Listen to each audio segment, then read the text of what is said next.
Hay 6 disparos que rompen el silencio de la madrugada. 6. No 1, no 2. 6 disparos. Es Medellín, 2 de julio de 1994. Apenas han pasado 10 días desde que terminó el Mundial para Colombia.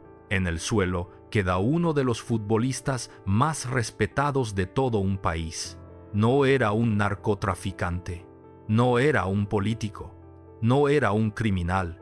Era el capitán moral de una generación. Su nombre es Andrés Escobar. Y durante casi 30 años, millones de personas han repetido la misma explicación. Lo mataron por un autogol, pero la historia real es mucho más oscura, muchísimo más, porque ese asesinato no comenzó en aquella calle de Medellín, ni siquiera comenzó en el Mundial de Estados Unidos. Había empezado mucho antes, en un país donde el fútbol, el dinero, la violencia y el poder llevaban años mezclándose de una manera explosiva. Hoy vas a descubrir qué ocurrió realmente antes, durante y después del autogol que cambió para siempre la historia del fútbol colombiano. ¿Por qué Colombia llegó al Mundial de 1994 convertida en una de las grandes favoritas? ¿Cómo el narcotráfico había penetrado distintos espacios del fútbol de aquella época y qué hechos están realmente documentados sobre el asesinato de Andrés Escobar? Separando la evidencia de las teorías que todavía siguen circulando, cuando lleguemos a ese punto, te lo voy a decir, porque si te vas antes del final, te vas a perder el detalle que explica por qué reducir toda esta historia a un solo autogol significa dejar fuera la parte más importante. Para entender lo que ocurrió, hay que regresar varios años, no a Estados Unidos, no al Mundial, hay que volver a Colombia. Finales de los años 80, principios de los 90, el país atravesaba uno de los periodos más violentos de su historia reciente. Los atentados, los asesinatos y la guerra entre organizaciones del narcotráfico y el Estado ocupaban diariamente las portadas de los periódicos. Eso está ampliamente documentado. En ese contexto, el fútbol había dejado de ser únicamente un deporte. Movía prestigio, influencias y enormes cantidades de dinero. Diversas investigaciones periodísticas, procesos judiciales y trabajos académicos han documentado que importantes organizaciones del narcotráfico invirtieron recursos en clubes colombianos durante aquellos años. Sin embargo, la intensidad y el alcance de esa influencia variaban según cada institución y cada caso, por lo que no corresponde generalizar ni atribuir responsabilidades sin evidencia específica. Ese contexto resulta fundamental, porque el fútbol no existía aislado de la realidad colombiana, formaba parte de ella. Y en medio de ese escenario comenzó a destacar un defensor completamente diferente al resto. Andrés Escobar había nacido en Medellín el 13 de marzo de 1967. Desde muy joven llamó la atención por algo poco habitual en un defensa central: su serenidad. No era un futbolista impulsivo, no buscaba el protagonismo, no respondía con violencia. Jugaba con inteligencia, con elegancia, con una calma que terminó convirtiéndose en una de sus principales características. Por esa forma de jugar, recibió un apodo que lo acompañaría durante toda su carrera: el Caballero del Fútbol. No era una estrategia publicitaria. Era la manera en que compañeros, periodistas y aficionados describían a un hombre cuya conducta dentro y fuera de la cancha contrastaba con el ambiente cada vez más agresivo que rodeaba al fútbol colombiano. Ese detalle será importante más adelante, mucho más de lo que parece, porque ayuda a entender por qué su muerte provocó una conmoción tan profunda. Andrés comenzó su carrera profesional con el Atlético Nacional de Medellín. Allí crecería hasta convertirse en uno de los defensores más respetados del continente. En 1989, integró el plantel que conquistó la Copa Libertadores, el primer club colombiano en conseguir ese título. Aquella victoria cambió para siempre la historia del fútbol del país y también la de Andrés. Su nombre empezó a sonar en el fútbol internacional. Su liderazgo dentro del equipo aumentó y poco a poco comenzó a consolidarse como una pieza indispensable de la selección colombiana. Mientras tanto, Colombia también empezaba a construir un equipo extraordinario: Carlos Valderrama, Freddy Rincón, Faustino Asprilla, Leonel Álvarez, Adolfo Valencia, Óscar Córdoba y, detrás de todos ellos, organizando la defensa con la misma serenidad de siempre, Andrés Escobar. Lo que nadie imaginaba era que ese grupo terminaría cargando una presión gigantesca. No solamente la presión de ganar, la presión de un país entero convencido de que por primera vez Colombia podía conquistar el mundo. Y cuando las expectativas alcanzan ese nivel, cada error deja de ser solamente un error. Puede convertirse en algo mucho más peligroso, porque el camino hacia el Mundial de 1994 comenzó de una manera tan extraordinaria que terminó haciendo casi imposible soportar lo que ocurriría después. Durante las eliminatorias rumbo al Mundial de Estados Unidos 1994, ocurrió algo que cambió por completo la percepción que el planeta tenía sobre la selección colombiana. Hasta entonces, Colombia era considerada una selección competitiva. Después de aquel partido, muchos comenzaron a verla como una candidata real al título. El 5 de septiembre de 1993, Colombia visitó a Argentina en el Estadio Monumental de Buenos Aires. Los argentinos necesitaban ganar para clasificar directamente al Mundial. Muy pocas personas imaginaban lo que estaba a punto de ocurrir. Colombia ganó 5-0. 5.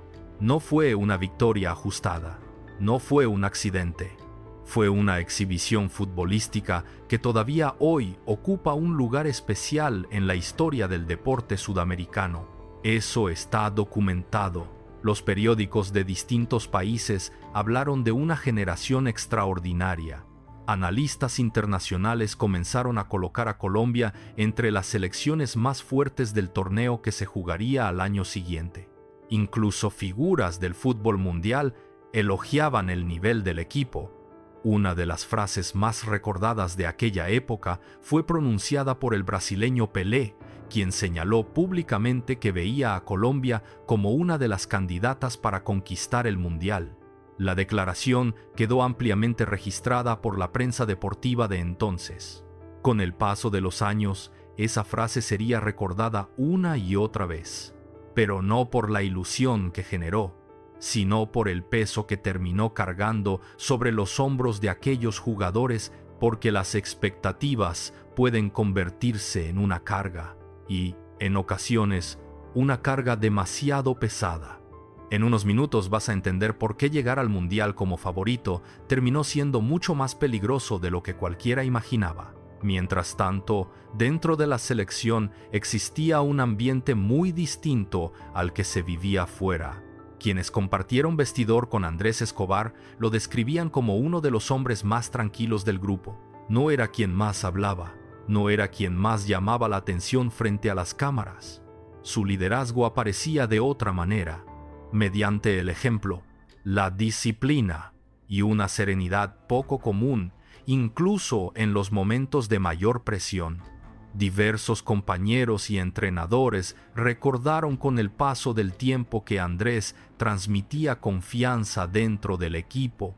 Ese reconocimiento no dependía únicamente de su calidad como defensor, también de su comportamiento fuera del campo. Por eso el apodo de El Caballero del Fútbol nunca pareció exagerado. Encajaba perfectamente con la imagen que proyectaba. Mientras Colombia celebraba la clasificación, comenzaron también a crecer las expectativas comerciales alrededor del equipo. Patrocinios, campañas publicitarias, entrevistas, programas especiales. La selección se convirtió en un fenómeno nacional, y eso tuvo una consecuencia inmediata. Cada partido amistoso comenzó a analizarse como si fuera una final. Cada entrenamiento recibía cobertura mediática. Cada decisión del entrenador Francisco Maturana era discutida por periodistas y aficionados. La ilusión era inmensa, pero también lo era la presión. Conviene detenernos aquí. Con frecuencia se afirma que el Mundial de 1994 estuvo rodeado por apuestas ilegales relacionadas directamente con la selección colombiana. La realidad documentada exige ser mucho más precisa.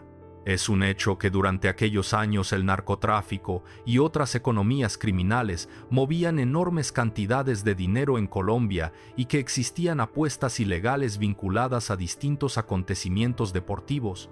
Sin embargo, establecer una relación directa entre apuestas específicas y decisiones concretas dentro de la selección requiere pruebas que, en muchos casos, no existen públicamente.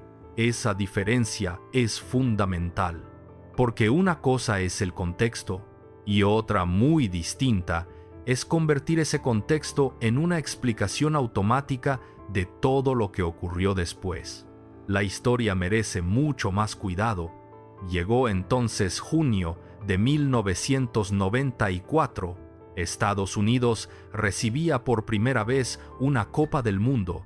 El torneo despertaba enorme interés. Y Colombia aterrizaba con una etiqueta poco habitual, la de favorita, no favorita sentimental, favorita deportiva.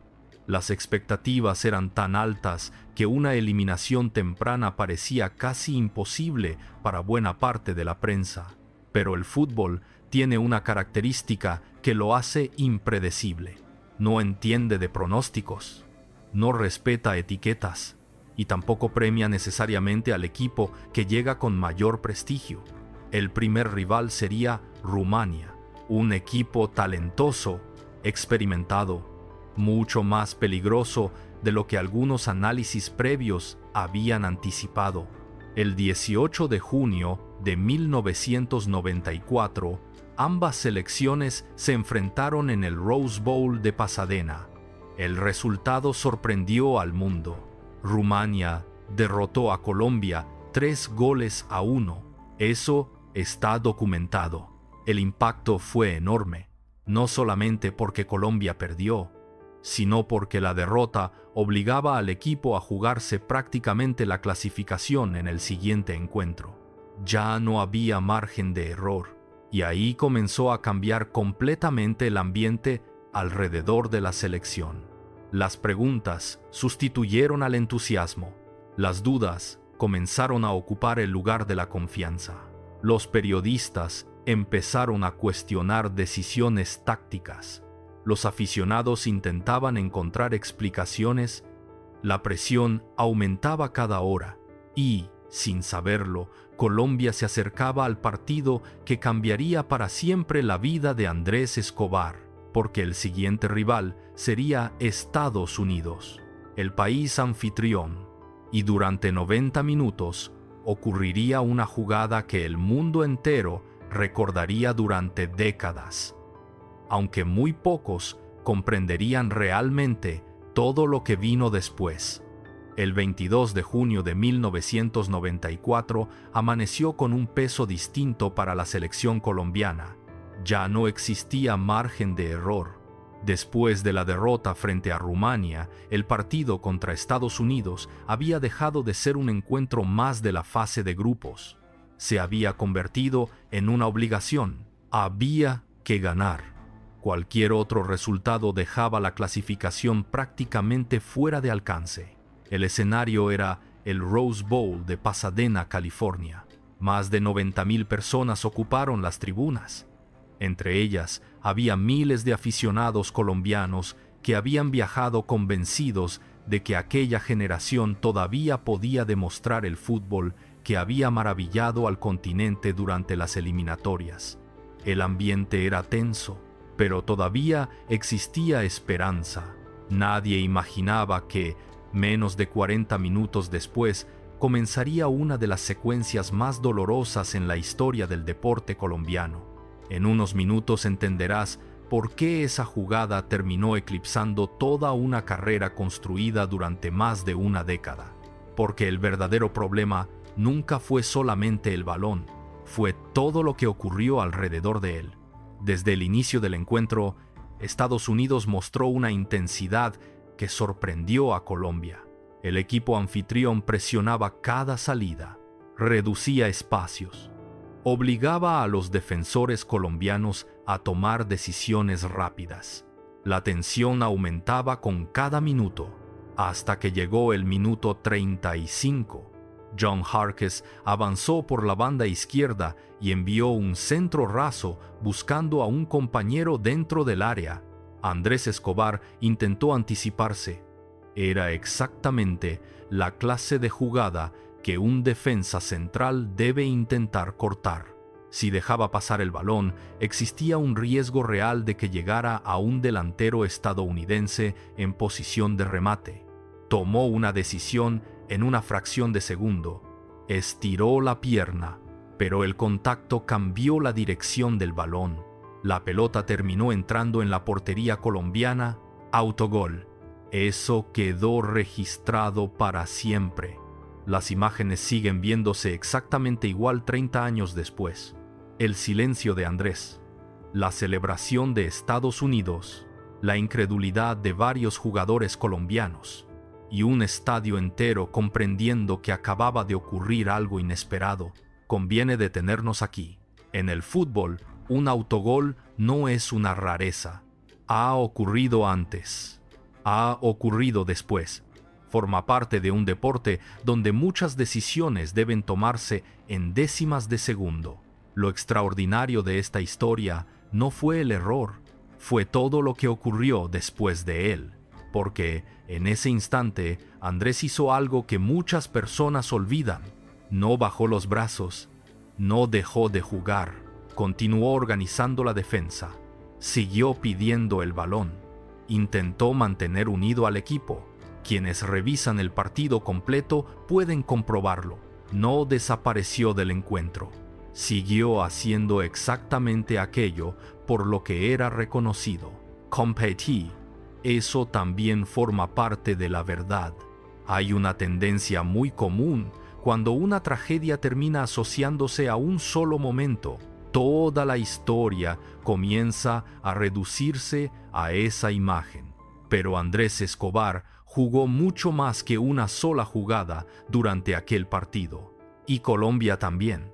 En la segunda parte, Ernie Stewart marcó el segundo gol para Estados Unidos. Colombia consiguió descontar gracias a Adolfo "El Tren" Valencia. El marcador terminó 2-1. Eso está documentado. La derrota dejó a la selección en una situación extremadamente complicada. La clasificación ya no dependía únicamente de ellos. Las cámaras comenzaron a buscar rostros de frustración. Los periodistas intentaban explicar cómo uno de los favoritos del torneo estaba tan cerca de la eliminación. Las críticas aparecieron casi de inmediato, como suele ocurrir en el fútbol. Sin embargo, hay un detalle que merece mucha atención. Cuando terminó el partido, Andrés Escobar no intentó esconderse, no culpó a otros, no buscó excusas. Aceptó el resultado con la misma serenidad que había mostrado durante toda su carrera. Y pocos días después hizo algo todavía más significativo. Escribió una columna publicada en el periódico El Tiempo.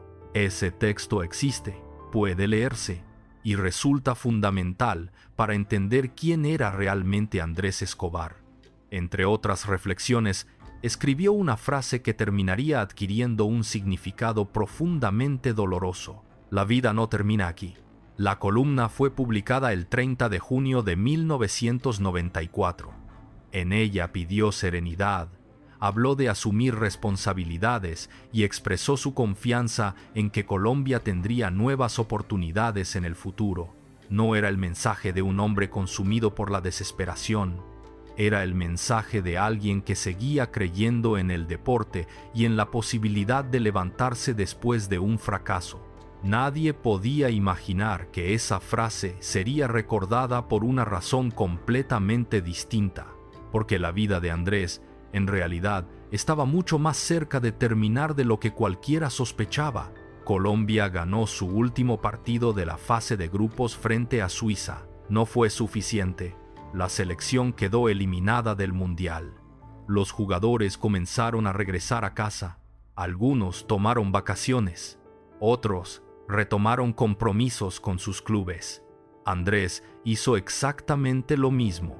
Regresó a Medellín. Quería reencontrarse con su familia, con sus amigos, y empezar a dejar atrás la decepción deportiva. Lo que no sabía era que, fuera de las canchas, había un ambiente muy distinto al que había dejado semanas antes. Uno donde la frustración, el alcohol, la violencia y el prestigio herido comenzarían a mezclarse de una manera impredecible, y esa combinación marcaría el inicio de las últimas horas de su vida. Cuando Andrés Escobar aterrizó de nuevo en Medellín, el Mundial todavía no había terminado. Las demás selecciones seguían compitiendo. Los estadios de Estados Unidos continuaban llenándose, pero para Colombia todo había acabado antes de lo esperado. La decepción era enorme. Los periódicos analizaban una y otra vez las razones del fracaso. Se discutían decisiones tácticas, el nivel de algunos jugadores, las expectativas desmedidas que habían acompañado al equipo desde la histórica victoria sobre Argentina y, por supuesto, el autogol de Andrés Escobar ocupaba una parte importante de esas conversaciones. Eso era inevitable. Lo que nadie imaginaba era que, fuera del análisis deportivo, el ambiente en Medellín también estaba cargado de tensión. Para entender lo que ocurrió durante los días siguientes, hay que recordar nuevamente el contexto. En 1994, Colombia seguía siendo un país profundamente marcado por la violencia. Aunque el líder del llamado Cartel de Medellín, Pablo Escobar, había muerto en diciembre de 1993, distintas estructuras criminales continuaban operando y el país seguía enfrentando homicidios, secuestros y enfrentamientos armados con una frecuencia muy superior a la de muchos otros lugares del mundo. Ese dato es importante, porque el asesinato de Andrés no ocurrió en una sociedad ajena a la violencia. Ocurrió en un contexto donde resolver conflictos mediante las armas seguía siendo una realidad cotidiana para muchas personas. Eso no explica por sí solo el crimen, pero ayuda a entender el escenario en el que sucedió.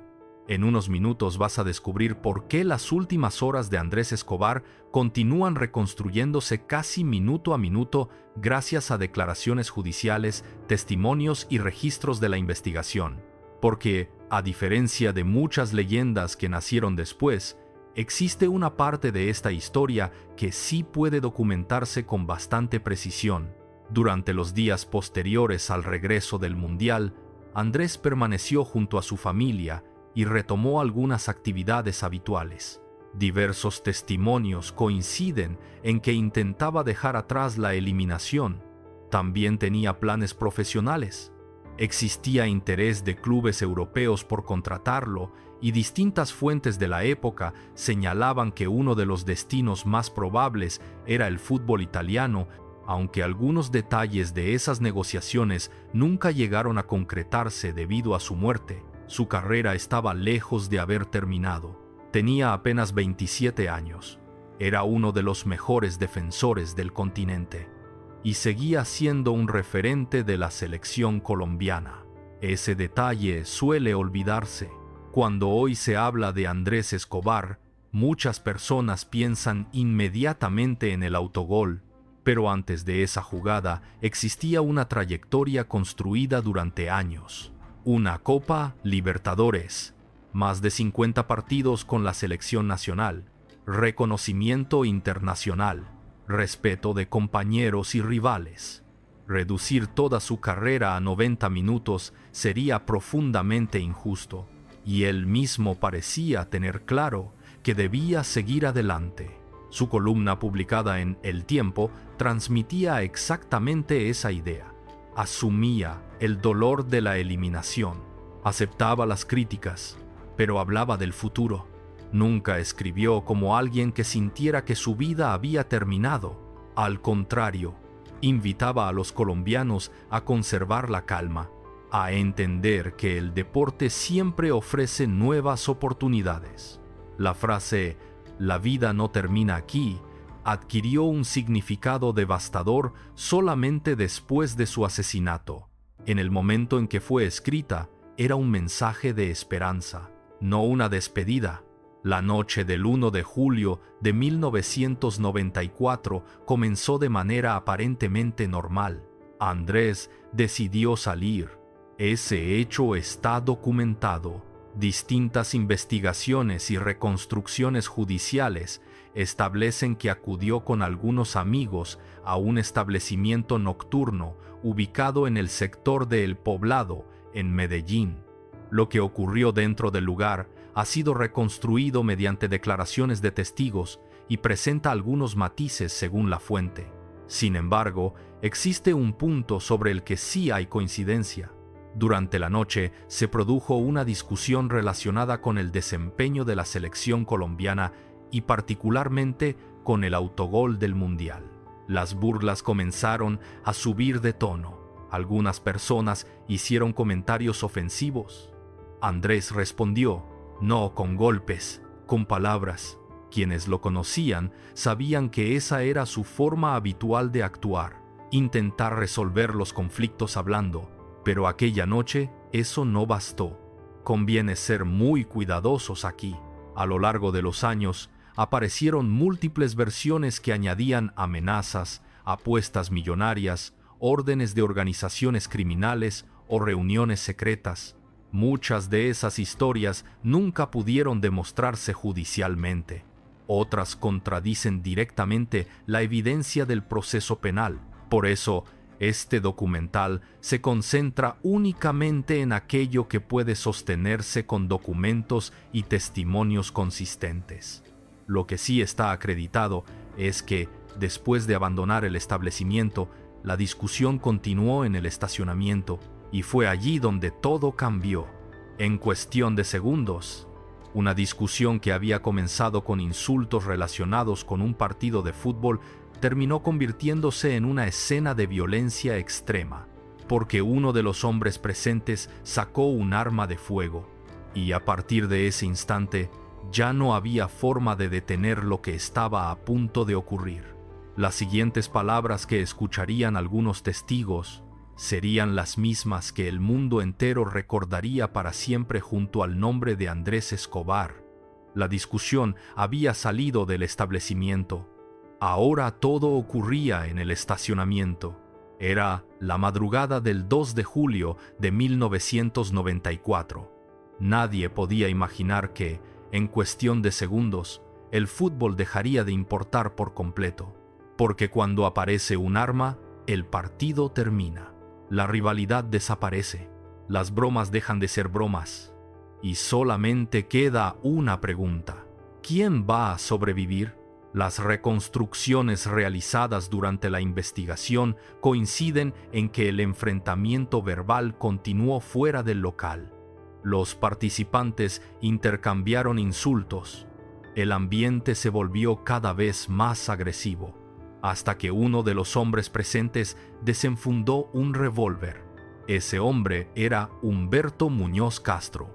Su nombre aparecería poco después en todos los periódicos del mundo. Lo que ocurrió a continuación quedó incorporado a la investigación judicial mediante declaraciones de testigos.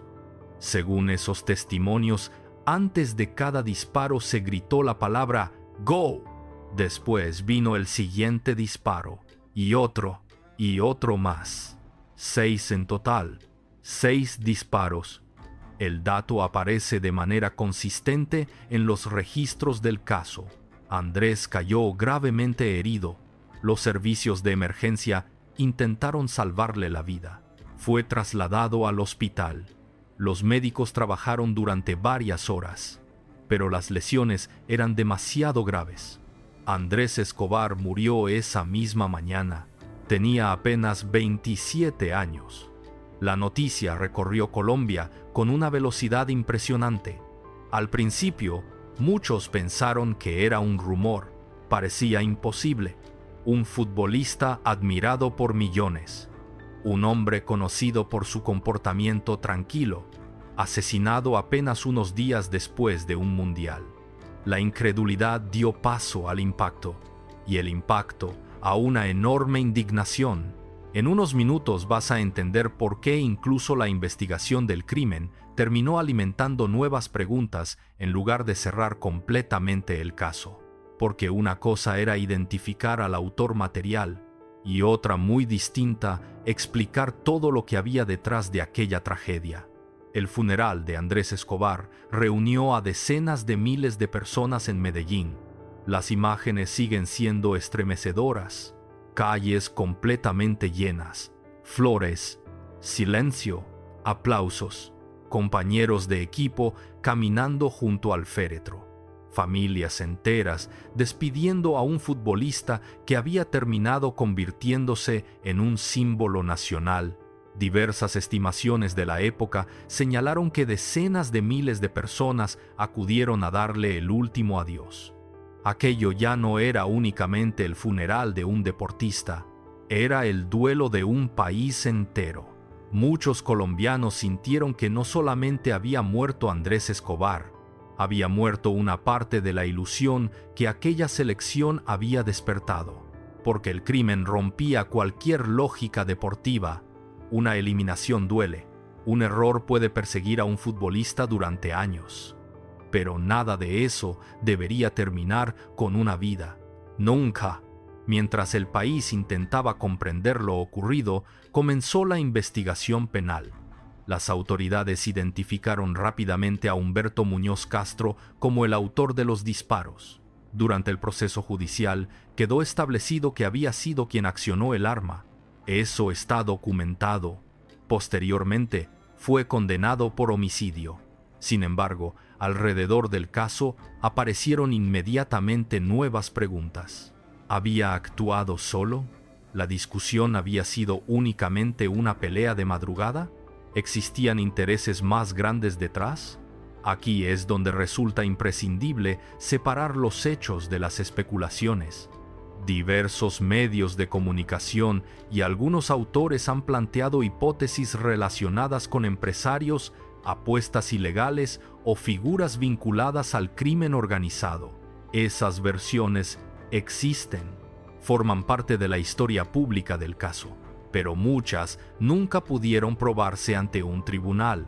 No existe una sentencia judicial que establezca que Andrés Escobar fue asesinado como consecuencia de una orden emitida por una organización criminal específica. Esa diferencia cambia por completo la manera responsable de contar esta historia, porque la ausencia de una prueba no puede llenarse con una afirmación. Lo que sí sabemos con certeza es el contexto. Sabemos que Colombia vivía un periodo de enorme violencia. Sabemos que el fútbol manejaba intereses económicos muy importantes.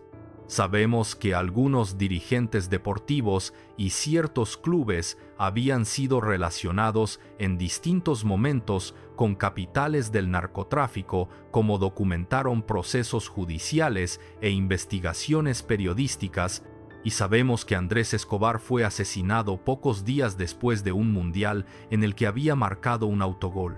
Todo eso está documentado. Lo que continúa siendo objeto de debate es cómo se conectan exactamente esos elementos. Y precisamente ahí nace una de las mayores confusiones alrededor del caso, porque durante años, millones de personas repitieron una frase muy sencilla: lo mataron por el autogol. La realidad, como suele ocurrir con las grandes tragedias, es mucho más incómoda, porque reducir un asesinato de esa magnitud a una sola jugada de fútbol significa ignorar el país en el que ocurrió, el momento histórico que atravesaba Colombia y la complejidad de una investigación que, incluso décadas después, sigue dejando preguntas abiertas. Con el paso de los días, el asesinato de Andrés Escobar dejó de ser únicamente una noticia deportiva, se convirtió en un caso judicial y también en una noticia internacional. Periódicos de Europa, Estados Unidos, Sudamérica, todos hacían la misma pregunta. ¿Cómo podía un futbolista terminar asesinado pocos días después de un mundial? La pregunta parecía sencilla, la respuesta nunca lo fue. La investigación avanzó con rapidez en un aspecto: identificar al hombre que disparó. Las autoridades colombianas reunieron testimonios, pruebas periciales y declaraciones que llevaron a la captura de Humberto Muñoz Castro. Durante el proceso, quedó acreditado que él había accionado el arma que acabó con la vida de Andrés Escobar. Ese hecho no forma parte de una teoría, forma parte de una sentencia judicial. Sin embargo, identificar al autor material no resolvía todas las dudas, porque inmediatamente comenzó otro debate. ¿Por qué ocurrió realmente? En unos minutos vas a entender por qué esa pregunta sigue apareciendo 30 años después. No porque el crimen continúe impune, sino porque los móviles detrás de una tragedia de esta magnitud nunca pudieron resumirse en una sola explicación. Durante el juicio, aparecieron distintos testimonios sobre la discusión ocurrida aquella madrugada. Como sucede en muchos procesos penales, algunas declaraciones coincidían en aspectos esenciales y diferían en otros detalles. Eso es normal dentro de una investigación judicial. Lo importante era aquello que sí podía demostrarse.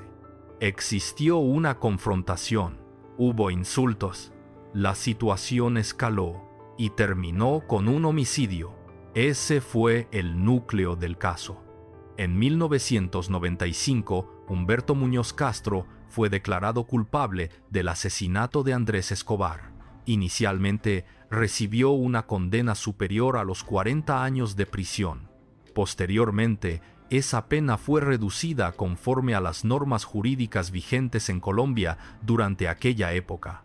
Finalmente, recuperó la libertad años después, tras cumplir parte de la condena y acceder a los beneficios contemplados por la legislación. Ese desenlace provocó una enorme polémica. Muchas personas consideraron que el castigo había sido insuficiente. Otras señalaron que el sistema judicial simplemente había aplicado la ley vigente. Más allá de esas posiciones, existe un hecho indiscutible. Para la familia de Andrés, ninguna sentencia podía reparar la pérdida, porque el problema nunca fue únicamente cuántos años pasaría alguien en prisión. El problema era que Andrés jamás volvería a casa. Mientras tanto, comenzaron a circular toda clase de versiones. Algunas aseguraban que detrás del crimen existía una conspiración perfectamente organizada. Otras hablaban de apuestas millonarias. Algunas involucraban directamente a poderosas organizaciones criminales. Es importante detenernos aquí. Varias de esas hipótesis fueron investigadas por periodistas y autores durante los años posteriores. Otras surgieron simplemente como rumores repetidos una y otra vez. Pero una investigación periodística, por sólida que sea, no equivale a una sentencia judicial. Y un rumor repetido durante décadas tampoco se convierte automáticamente en un hecho. Esa diferencia resulta esencial para comprender este caso, porque cuando una tragedia adquiere dimensiones tan grandes, las explicaciones simples suelen resultar insuficientes, y el vacío termina llenándose con especulaciones. Lo que sí puede afirmarse con evidencia es otra cosa. El asesinato ocurrió en un país profundamente golpeado por la violencia.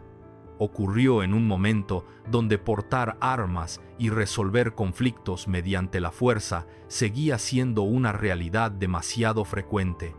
Ocurrió pocos meses después de la muerte de Pablo Escobar, cuando Colombia aún intentaba reorganizarse tras uno de los periodos más violentos de su historia reciente. y ocurrió en un ambiente donde el fútbol había dejado de ser solamente un deporte para convertirse también en un espacio atravesado por enormes intereses económicos y sociales. Todo eso forma parte del contexto, y ese contexto ayuda a comprender por qué el crimen tuvo un impacto tan profundo, no porque explique automáticamente cada detalle, sino porque muestra que aquella madrugada no ocurrió dentro de una burbuja. Ocurrió en una Colombia muy distinta a la que conocemos hoy. Hay un aspecto que suele olvidarse cuando se habla de Andrés Escobar. Su muerte produjo una reflexión que fue mucho más allá del fútbol. Muchos periodistas comenzaron a preguntarse qué clase de sociedad podía permitir que una discusión relacionada con un partido terminara en un asesinato. La conversación dejó de centrarse únicamente en el mundial.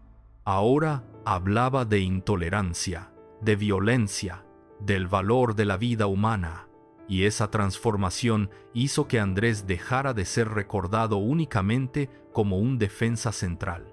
Se convirtió en un símbolo, no porque él lo hubiera buscado, sino porque su historia representaba el dolor de un país entero. Con el paso de los años, distintos compañeros de selección siguieron recordándolo como el mismo hombre sereno que conocieron dentro del vestidor. Carlos Valderrama, Francisco Maturana y otros integrantes de aquella generación han hablado públicamente sobre el impacto que produjo su asesinato. No recuerdan solamente al futbolista, recuerdan al amigo, al compañero respetuoso, al hombre que rara vez levantaba la voz, y quizá ahí aparece la mayor contradicción de toda esta historia. La víctima fue precisamente una de las personas menos asociadas con la violencia. Eso hizo que el crimen resultara todavía más difícil de aceptar. Pero aún queda una pieza fundamental del rompecabezas. Porque, con el paso del tiempo, Andrés Escobar dejó de pertenecer únicamente a la historia de Colombia. Su nombre terminó convirtiéndose en un símbolo mundial de todo aquello que jamás debería ocurrir en el deporte. Y entender cómo nació ese legado cambia por completo la manera de recordar su historia. Después del funeral, Colombia intentó seguir adelante, pero había historias que simplemente no podían cerrarse. La muerte de Andrés Escobar había dejado una herida demasiado profunda, no solamente dentro del fútbol, también en la sociedad, porque, por primera vez, millones de personas alrededor del mundo asociaban una Copa del Mundo con el asesinato de uno de sus protagonistas, y esa imagen resultaba imposible de borrar. Con el paso de los meses comenzaron a aparecer homenajes, minutos de silencio, reconocimientos, reportajes especiales. Compañeros de profesión hablaban de Andrés no por el autogol, sino por la clase de persona que había sido. Ese cambio es importante, porque demuestra algo que muchas veces pasa desapercibido. Los errores deportivos suelen durar días. El carácter de una persona permanece en la memoria durante décadas. En unos minutos vas a entender por qué, 30 años después, Andrés Escobar sigue siendo recordado mucho más por su integridad que por aquella jugada en Pasadena. Y esa quizás sea la mayor derrota para quienes creyeron que podían reducir toda una vida a un solo instante. Hay una frase que varios compañeros repitieron cuando recordaban a Andrés. Hablar de él era hablar de tranquilidad, de respeto, de educación. Francisco Maturana, quien dirigió a aquella selección colombiana, ha explicado en distintas entrevistas que Andrés representaba exactamente los valores que él pretendía construir dentro del equipo. No era únicamente un excelente defensor, era un referente humano. Carlos Valderrama también ha hablado en distintas ocasiones del profundo impacto que produjo su asesinato dentro del grupo. No solamente perdieron a un compañero, perdieron a un amigo, a alguien con quien habían compartido años de concentraciones, viajes y sueños. Ese dolor acompañó durante mucho tiempo a toda una generación. porque resulta muy difícil volver a jugar al fútbol después de asistir al funeral de alguien con quien compartías el vestidor. Hay otra consecuencia de la que se habla mucho menos: el miedo. Diversos futbolistas colombianos reconocieron posteriormente que el asesinato de Andrés cambió la forma en que muchos jugadores vivían la presión del fútbol. No porque todos pensaran que podía repetirse una tragedia semejante, sino porque comprendieron hasta qué punto el entorno podía volverse peligroso cuando el deporte dejaba de ser solamente deporte. Ese aprendizaje fue durísimo y trascendió las fronteras de Colombia, porque el caso dio la vuelta al mundo. Los grandes medios internacionales reconstruyeron una y otra vez la historia, pero también ocurrió algo que sigue sucediendo hasta hoy: la simplificación. Con el paso de los años, una frase comenzó a repetirse casi automáticamente: lo mataron por un autogol. Es una frase fácil de recordar, fácil de contar, pero históricamente insuficiente, porque el propio recorrido que hemos hecho durante este documental demuestra algo muy distinto. Sí, existió un autogol. Sí, ese error ocurrió pocos días antes del asesinato. Eso está plenamente documentado, pero también existía un país atravesado por una violencia estructural, un contexto donde las armas aparecían con demasiada facilidad, un ambiente donde el fútbol se mezclaba con enormes intereses económicos, una discusión que terminó escalando de manera brutal, y una investigación judicial que nunca pudo demostrar una única explicación absoluta para todos esos elementos. Reducir todo eso a una sola jugada es perder de vista casi toda la historia, y quizá esa sea una de las mayores injusticias cometidas contra la memoria de Andrés Escobar, porque durante décadas millones de personas conocieron únicamente el error, no conocieron al hombre, no conocieron al líder, no conocieron al profesional respetado dentro y fuera de la cancha, no conocieron al futbolista que incluso después del autogol escribió un mensaje llamando a la calma en lugar de buscar culpables.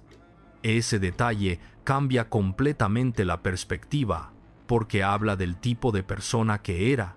Hay algo que resulta especialmente conmovedor cuando se revisa su carrera completa. Andrés nunca fue un jugador espectacular. No buscaba convertirse en la portada del día siguiente. Su trabajo consistía precisamente en evitar que otros brillaran. Un defensor casi nunca recibe los aplausos que recibe un delantero. Cuando hace bien su trabajo, muchas veces pasa desapercibido, pero cuando comete un error, todo el mundo lo recuerda. Y esa realidad explica por qué el autogol terminó eclipsando injustamente cientos de partidos extraordinarios. Si aquel balón hubiera salido apenas unos centímetros más lejos, probablemente hoy hablaríamos de Andrés Escobar como uno de los mejores defensores en la historia del fútbol colombiano, sin necesidad de mencionar aquella jugada. Pero el deporte no funciona con hipótesis, funciona con hechos, y los hechos terminaron siendo mucho más crueles que cualquier imaginación. Sin embargo, todavía queda una última pregunta, quizá la más importante de todas. ¿Qué fue realmente lo que murió aquella madrugada del 2 de julio de 1994? ¿Un futbolista? ¿Una generación? ¿Una ilusión nacional? ¿O la idea de que el deporte siempre puede mantenerse separado de la violencia que existe fuera de los estadios? La respuesta es mucho más profunda de lo que parece. Con el paso de los años, la historia de Andrés Escobar dejó de pertenecer únicamente al fútbol colombiano. Comenzó a estudiarse en universidades, apareció en libros, fue reconstruida en documentales, analizada por periodistas deportivos, investigadores y sociólogos, no porque existiera un misterio imposible de resolver, sino porque representaba algo mucho más grande. La pregunta ya no era solamente quién había disparado. La pregunta era cómo una sociedad había llegado al punto en que un partido de fútbol podía terminar asociado a una tragedia semejante.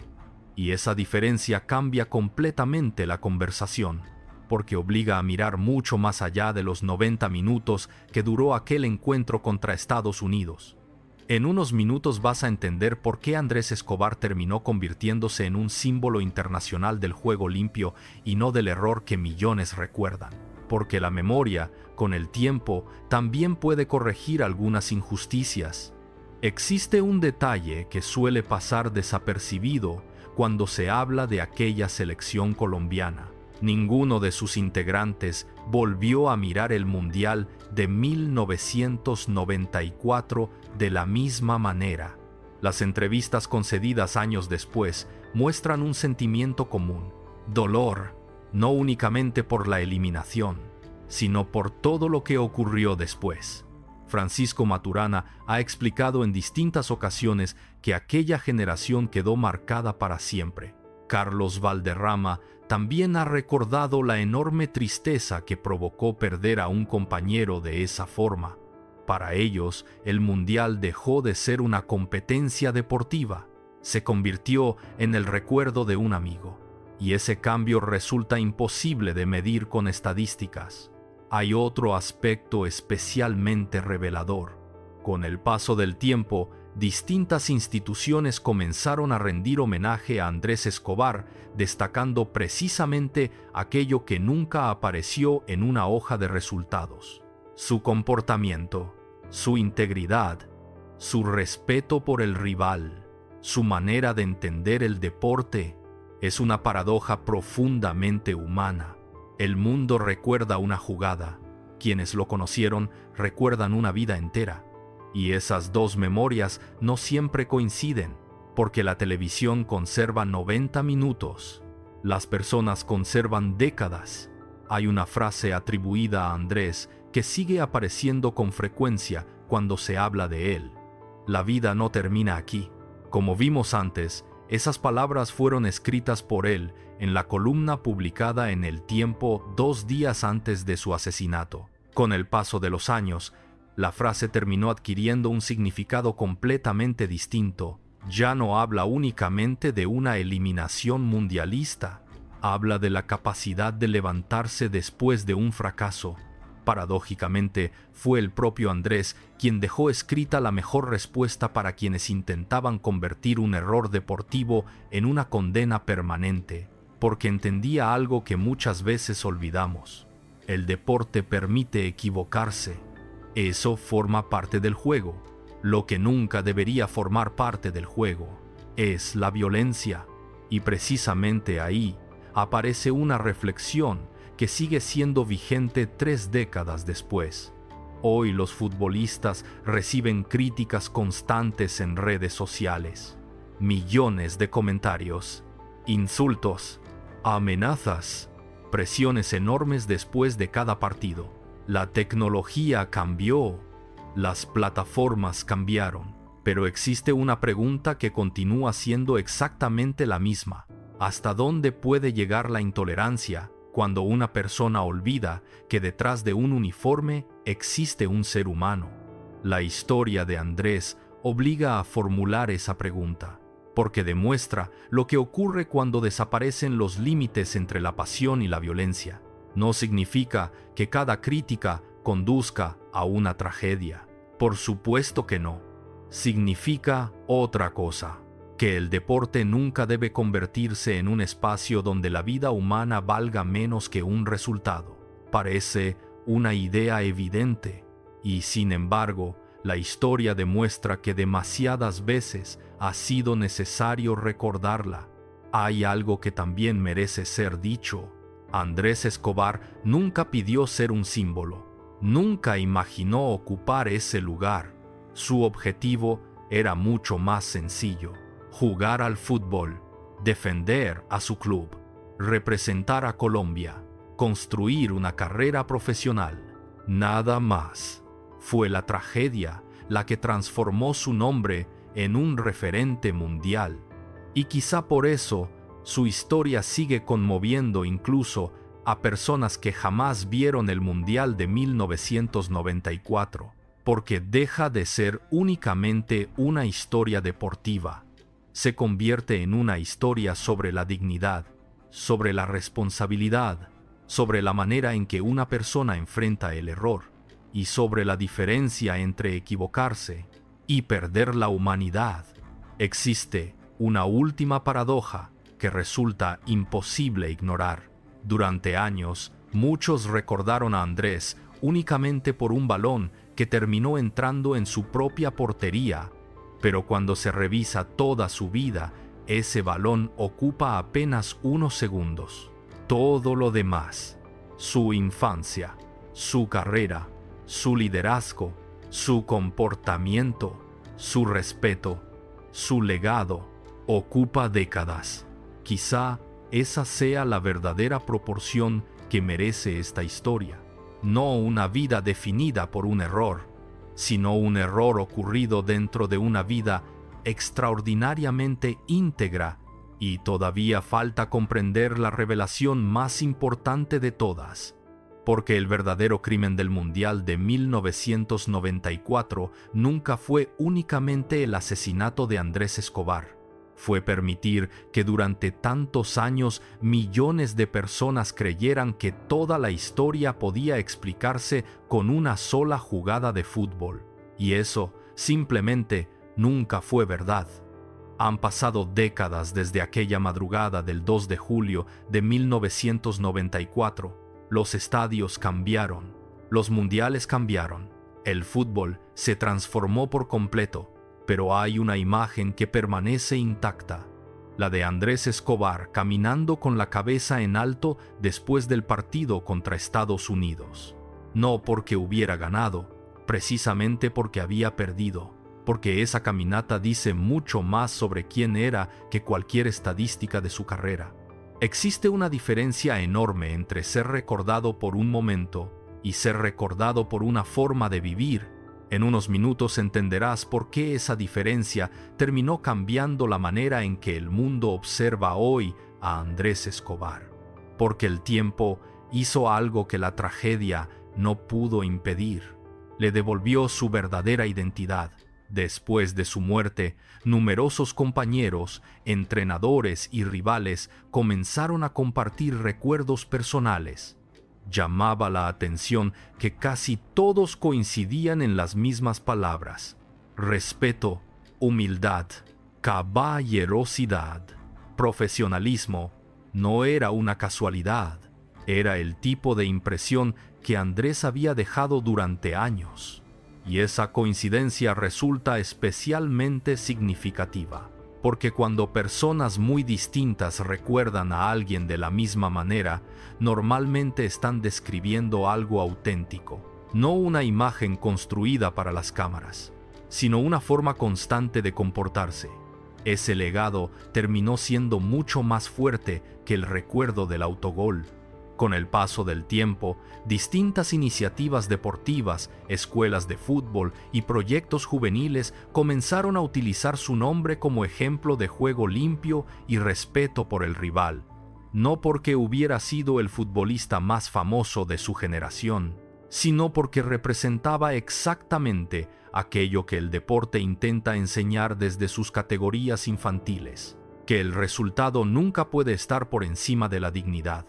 Hay una escena que resume perfectamente esa idea. No ocurrió durante el Mundial, ocurrió mucho antes. Quienes compartieron vestidor con Andrés han contado que era uno de los primeros en acercarse a un compañero cuando las cosas salían mal. No buscaba culpables, buscaba soluciones. Esa actitud también apareció después del autogol. En lugar de esconderse, en lugar de desaparecer, escribió una carta abierta al país, aceptó el error, pidió serenidad y habló del futuro. Resulta difícil encontrar un gesto más coherente con la persona que describían quienes lo conocieron, y quizá precisamente por eso su asesinato generó una conmoción tan profunda, porque la víctima no encajaba con la violencia que terminó alcanzándola. Hay otra reflexión que surge inevitablemente cuando se revisa todo el caso. Durante mucho tiempo, millones de aficionados aprendieron la historia en apenas una frase.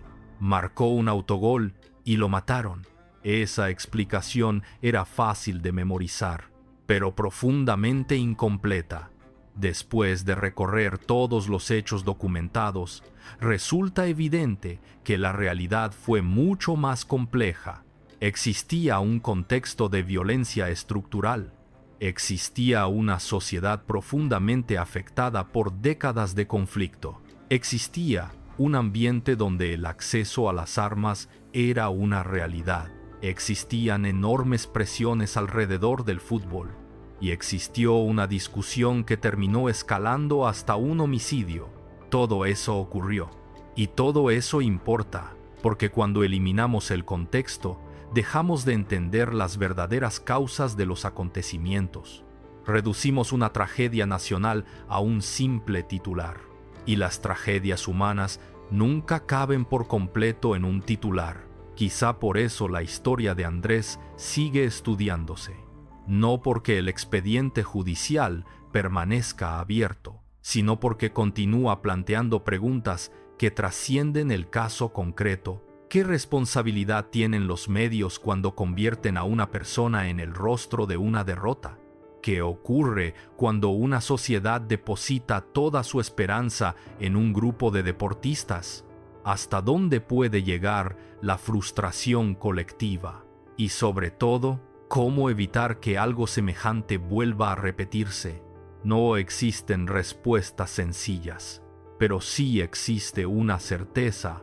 El deporte nunca debería exigir a una persona el precio que pagó Andrés Escobar. Nunca. Hay un último detalle que resulta profundamente simbólico. Cuando hoy se habla de Andrés en Colombia, cada vez son más quienes comienzan recordando al hombre antes que al futbolista. Ese cambio parece pequeño, no lo es, porque significa que, poco a poco, la memoria colectiva ha empezado a colocar cada cosa en su verdadero lugar. El autogol ocupa unos segundos. La persona ocupa toda una vida. Y esa diferencia lo cambia absolutamente todo. Sin embargo, todavía queda una reflexión final, la más importante de todas. Porque, después de separar los hechos de los mitos y reconstruir una historia que durante años fue simplificada hasta el extremo, descubrimos que el verdadero legado de Andrés Escobar no consiste únicamente en recordar cómo murió, consiste en comprender cómo vivió, y esa quizás sea la única forma de hacerle verdadera justicia. Volvamos al principio, no al autogol, no a los 6 disparos. Volvamos a un niño que crecía en Medellín soñando con jugar al fútbol, porque ahí comenzó realmente esta historia. No en el Mundial de 1994, no en una discusión, mucho menos en un estacionamiento. Comenzó muchos años antes, cuando Andrés Escobar decidió que quería dedicar su vida a un deporte que debía unir a las personas. Y paradójicamente terminó perdiendo la vida en un episodio donde el deporte dejó de importar. Después de recorrer todos los hechos documentados, la pregunta con la que iniciamos este documental encuentra una respuesta muy distinta a la que suele repetirse.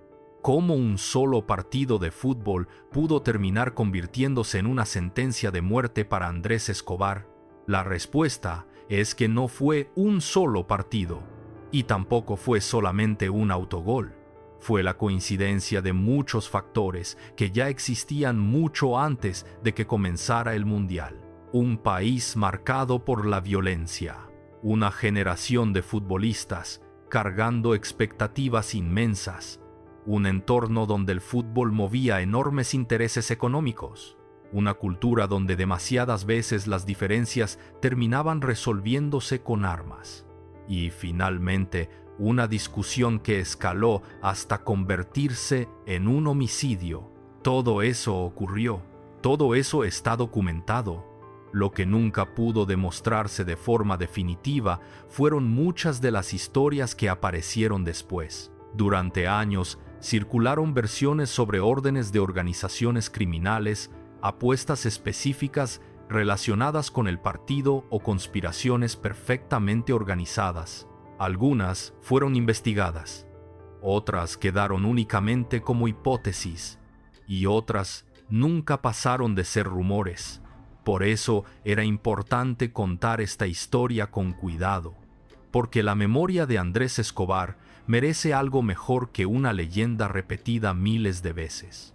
Merece la verdad hasta donde la verdad puede conocerse, y también merece reconocer aquello que nunca pudo probarse. Hay una lección profundamente humana en todo esto.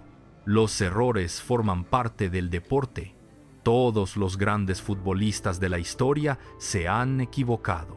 Delanteros que fallaron un penal decisivo, porteros que dejaron escapar un balón, defensas que marcaron un autogol. Eso ha ocurrido siempre y seguirá ocurriendo. Lo que jamás debería repetirse es que un error deportivo termine convirtiéndose en el centro de una tragedia humana, porque cuando eso ocurre, el problema ya no pertenece al fútbol, pertenece a la sociedad. Existe un detalle que resulta imposible ignorar. Si Andrés Escobar hubiera vivido muchos años más, probablemente hoy hablaríamos de él por otras razones. Quizá por su carrera como entrenador, tal vez como directivo, o simplemente como una de las grandes figuras históricas del Atlético Nacional y de la selección colombiana. Nunca lo sabremos. La violencia interrumpió todas esas posibilidades, y esa es probablemente la pérdida más grande. No solamente le arrebató la vida, también le arrebató el futuro. Con el paso del tiempo, el nombre de Andrés Escobar terminó convirtiéndose en un símbolo internacional del juego limpio. No porque levantara la Copa del Mundo, no porque fuera el mejor defensor de su época, sino porque su historia obligó al fútbol entero a mirarse en un espejo incómodo, a recordar que detrás de cada camiseta existe una persona, detrás de cada error existe un ser humano. Y detrás de cada partido hay familias, sueños y vidas que continúan mucho después del silbatazo final. Quizá por eso su columna publicada en El Tiempo sigue emocionando 3 décadas después. La vida no termina aquí. Él hablaba de una eliminación mundialista.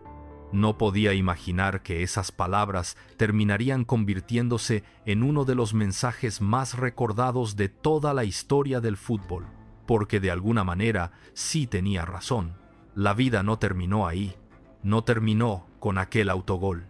No terminó con el asesinato. Su legado siguió creciendo. Su historia siguió enseñando. Y su nombre continúa recordándonos algo que el deporte jamás debería olvidar. La dignidad de una persona vale infinitamente más que cualquier resultado. Tal vez esa sea la mayor injusticia que sufrió Andrés Escobar. Durante demasiado tiempo, millones de personas creyeron conocer su historia. En realidad, conocían solamente su último capítulo. Hoy, sabemos que antes de aquel mundial existieron años de esfuerzo, disciplina y respeto, que antes del autogol existió una carrera ejemplar, y que antes del crimen existió un hombre admirado por quienes compartieron la cancha con él. Eso es lo que realmente merece permanecer en la memoria, no una jugada, toda una vida. Quizá el verdadero crimen del Mundial de 1994 nunca fue únicamente el asesinato de Andrés Escobar. Fue permitir que una vida extraordinaria quedara reducida durante tantos años a un solo error de 90 minutos. Y esa es una injusticia que todavía estamos a tiempo de corregir. Ahora quiero preguntarte a ti, después de conocer toda la historia, ¿crees que el mundo ha sido injusto con la memoria de Andrés Escobar al recordarlo principalmente por un autogol en lugar de por la persona que fue? Me interesa leer tu opinión en los comentarios. Y si te interesan los documentales que reconstruyen las historias reales detrás de los acontecimientos que cambiaron para siempre el deporte, la música, la política y la historia de Latinoamérica, suscríbete porque en el próximo caso descubrirás otra historia donde la verdad resultó mucho más impactante que la versión que la mayoría conoce.